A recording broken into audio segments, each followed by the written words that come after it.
नमस्कार, मैं हूं आपके साथ रोहित। द कश्मीर फाइल्स दर्शकों को काफी पसंद आ रही है। आम लोगों से लेकर बड़ी बड़ी हस्तियों ने भी इस फिल्म की जमकर तारीफ की है। फिल्म को लेकर लोगों में इस कदर दीवानगी देखने को मिल रही है कि थिएटर्स में शोज हाउसफुल जा रहे हैं। इतना ही नहीं, कई लोगों को फिल्म के टिकट्स तक नहीं मिल रहे हैं। इस फिल्म पर लगातार प्रतिक्रियाएं भी आ रही हैं। इसी बीच कमाल आर खान उर्फ KRK ने द कश्मीर फाइल्स पर रिएक्ट करते हुए कहा है कि राहुल गांधी को पीएम मोदी से कुछ सीखना चाहिए। इतना ही नहीं, KRK ने अपनी फिल्म देशद्रोही को लेकर राहुल गांधी से माफी मांगने को कहा है। KRK ने कई ट्वीट्स कर अपनी बात रखी है। KRK ने अपने पहले ट्वीट में लिखा, dear Rahul Gandhi, now I want an official apology from your for banning my film Deshdrohi by Congress government while my film was based on 100% truth. Please learn something from Narendra Modi ji who is praising Kashmir files for showing truth. वहीं एक और tweet में KRK ने लिखा, जिस दिन कांग्रेस ने मेरी फिल्म देशद्रोही को रिलीज होने से रोका था, उसी दिन कांग्रेस का बुरा वक्त चालू हो गया था। आज देख लो, खत्म होने की कगार पर है। जैसी करनी वैसी भरनी, राहुल गांधी। इसके अलावा तीसरे ट्वीट में KRK ने लिखा, do you think that banning my film Deshdrohi is the best work of Congress till date. तो देखा आपने, KRK ने राहुल गांधी पर निशाना साधा और पीएम मोदी की उन्होंने तारीफ की है। हमेशा बीजेपी सरकार और पीएम मोदी को निशाने पर लेने वाले KRK का क्यों अचानक से हृदय परिवर्तन हो गया, ये तो वही बता सकते हैं। लेकिन एक बात तो कहनी पड़ेगी कि KRK ने राहुल गांधी के खिलाफ बयानबाजी कर हर किसी को हैरान कर दिया है। बात करें अगर द कश्मीर फाइल्स की, तो यह फिल्म बॉक्स ऑफिस पर धमाल मचा रही है। 5 दिनों में ही 60 करोड़ से ज्यादा की कमाई कर इस फिल्म ने विरोधियों का भी मुंह बंद कर दिया है। वैसे आपका इस खबर पर क्या कुछ कहना है, अपनी राय कमेंट कर हमें जरूर बताएं। साथ ही अगर आपने द कश्मीर फाइल्स देख ली हो तो अपने अनुभव हमारे साथ जरूर साझा करें।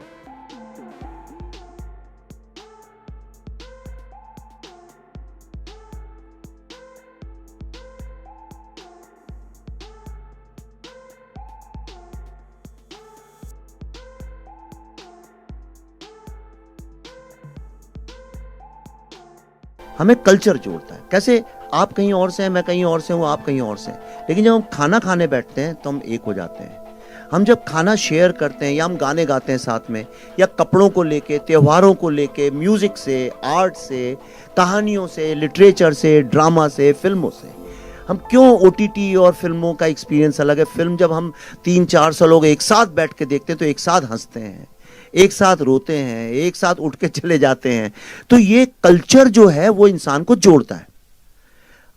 अब एक बहुत बड़ी समस्या ये हो गई कि कश्मीर में आज कल्चर के नाम पे कुछ बचा नहीं है। एक मोनोटोनिक चीज है, कोई डाइवर्सिटी। कश्मीर इतना डाइवर्स था, भारत से जगह जगह से, केरला से, बंगाल से, सब जगह से लोग वहां गए थे और वहां रिसर्च करके सब अल्टीमेटली पंडित, जिनको आज बोलते हैं पंडित मतलब the highest intellectuals and the scholars of a subject, तो वहां पे पंडितों का एक समूह बना और वो इंडिया का जितना भी रिसर्च है, 90% से ज्यादा जो इंडिया का रिसर्च है सारा वहां हुआ। इतनी डाइवर्सिटी थी।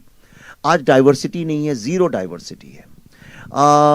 वहाँ म्यूजिक नहीं है, आर्ट नहीं है, लिटरेचर नहीं, खाने में डाइवर्सिटी नहीं है। मैंने खाने के बारे में एक ट्वीट किया था, मैं वेजिटेरियन हूँ तो नहीं मिल रहा था, तो मैंने कहा भाई अब नया जो कश्मीर बन रहा है इसमें वेजिटेरियन खाना भी मिलना चाहिए। तो उन्होंने फतवा इशू कर दिया मेरे नाम पे। उन्होंने कहा आप कौन होते हैं हमारे खाने के बारे में बोलने वाले। और अल्टीमेटली 20-30 सिक्योरिटी के साथ हमें कश्मीर से वापस आना पड़ा। तो ना डाइवर्सिटी है, कुछ भी नहीं है। ये जो फिल्म है, जैसा आप सोच रहे होंगे शायद वैसी ना निकले, क्योंकि ये फिल्म एक बहुत ही अलग तरह के थॉट की है और ये इस बात पे एम्फेसिस देती है कि आप आपसी मतभेदों के साथ रह सकते हैं, आप झगड़ा करके, मारपीट करके भी साथ में रह सकते हैं। कितने लोग हैं पड़ोसियों के झगड़े हो जाते हैं। आप दिल्ली में, तो मैं रहता था तो 24 घंटे मैं देखता था ऊपर नीचे, फर्स्ट फ्लोर सेकंड फ्लोर में बरसाती वालों का ग्राउंड फ्लोर से झगड़ा होता, फिर 2-4 घंटे के बाद फिर हो जाते थे, फिर साथ में लोहड़ी का त्योहार और कोई साथ में मनाते थे। वो सब क्योंकि फिर साथ में जैसे गाना गाने लगे, अंताक्षरी हुई, एक फिर से दोस्त हो गए। आपकी शादी हुई, मैं चला गया, फिर दोस्त हो गए। लेकिन जब ऐसा कुछ भी नहीं है, सिर्फ एक खालीपन, विरावान सा है, और हम लोग भी जो जाते हैं, हम जाते हैं डल लेक पे सेल्फी खींचते हैं, गुलमर्ग में वापस चले आते हैं, हमें कुछ पता चलता नहीं है। यानी डाइवर्सिटी एक बहुत ही देखिए डेंजरस सिचुएशन ये है कि मैं आपको एक छोटा सा किस्सा बताता हूं, उससे आपको सब समझ में आ जाएगा। मैं किसी भी रिलीजन के अगेंस्ट नहीं हूं, क्योंकि मैं खुद ही किसी रिलीजन पे ज्यादा नहीं मानता। मैं गर्व से एक हिंदू कल्चर, हिंदू फिलॉसफी, क्योंकि बचपन से मैंने देखा है, सीखा है, और वो मुझे जीने का एक सहारा देती है। लेकिन आप क्या प्रैक्टिस करते हैं, क्या नहीं करते हैं, मैं उसकी उतना आदर करता हूं, मुझे उससे कोई आपत्ति नहीं है। और मैं जानता हूं कि मुझसे अलग लोग इस दुनिया में रहते हैं। यही तो सारे विश्व के इंसानों का नेचर है, सब जानते हैं कि अलग विचार के, अलग फेथ के लोग हैं। हम एक शूटिंग कर रहे थे तो पल्लवी एक शिकारा में बैठी हुई थी, और छोटी एक दो बच्चियों को हमने बुलाया था, 8-9 साल, 7-8-9 साल की, जो ज़्यादा जानती नहीं है, बहुत ही इनोसेंट बच्चियाँ। वो पल्लवी के दोनों तरफ बैठी थी। तो हम कैमरा जब शिफ्ट कर रहे थे, उदय जी हमारे डीओपी सर हैं यहाँ पे, और तो एक बच्ची, शायद 1 बजा होगा, दोपहर का नमाज का टाइम था, पल्लवी से उसने बोला आप नमाज पढ़ने नहीं जाएंगी? तो पल्लवी ने बोला नहीं, मैं तो नहीं जाऊंगी। तो कहली क्यों नहीं जाएंगी आप नमाज पढ़ने? पल्लवी ने कहा इसलिए क्योंकि मैं मुसलमान नहीं हूँ। तो कहने लगी अरे ऐसा कैसे हो सकता है, आप कहीं नहीं जाती नमाज पढ़ने? पल्लवी ने कहा नहीं, देखो ऐसा है, मैं हिंदू हूं इसलिए मैं नमाज नहीं पढ़ती हूं। कहने लगी तो क्या हुआ, नमाज तो हर कोई पढ़ता है। एक 8-9 साल की बच्ची, 10 साल की बच्ची, दुनिया में कोई भी बच्चा हो इस बात को जानता है कि अलग अलग फेथ के लोग होते हैं। पर कश्मीर में 1990 के बाद जो पैदा हुए हैं लोग, उनको कुछ आइडिया ही नहीं है इस बात का कि दुनिया में डाइवर्सिटी नाम की चीज है। इसका भारत और कश्मीर और पाकिस्तान से कुछ लेना देना ही नहीं है। आप एक पूरी की पूरी जनरेशन जो है वो इतनी इग्नोरेंस के साथ बड़ी हो रही है। मेरा जो ड्राइवर था टैक्सी का, वो लाल रंग के जूते पहनता था। तो मैंने उससे एक दिन शूटिंग के दौरान यही पूछा, वो बड़े अजीब से लंबे लंबे रेड बूट्स थे, तो मुझे थोड़ा अजीब भी लगते थे, चमकते हुए लाल। तो मैंने उससे ऐसे ही चिढ़ाते हुए बोला, क्यों भाई बड़े अच्छे जूते पहन रखे हैं, कहाँ थाईलैंड से लाए हो, फॉरेन से लाए हो? कहता हाँ। तो मैं सोचा शायद थाईलैंड का नाम लेगा, 20-25 हजार रुपए के टिकट में कोई भी चला जाता है आजकल थाईलैंड वगैरह। तो मैंने बोला थाईलैंड से? वो बोला नहीं, दिल्ली से। इंडिया में नहीं बोला उसने, दिल्ली से। और मैं यकीन से कह सकता हूं, थोड़ी तो मैं भी समझ रखता हूं इंसान की, मैं आपको गारंटी से कह सकता हूं उसने जिस इनोसेंस से बोला था, उसको आइडिया ही नहीं था इस बात का कि वो जो कह रहा है वो गलत है।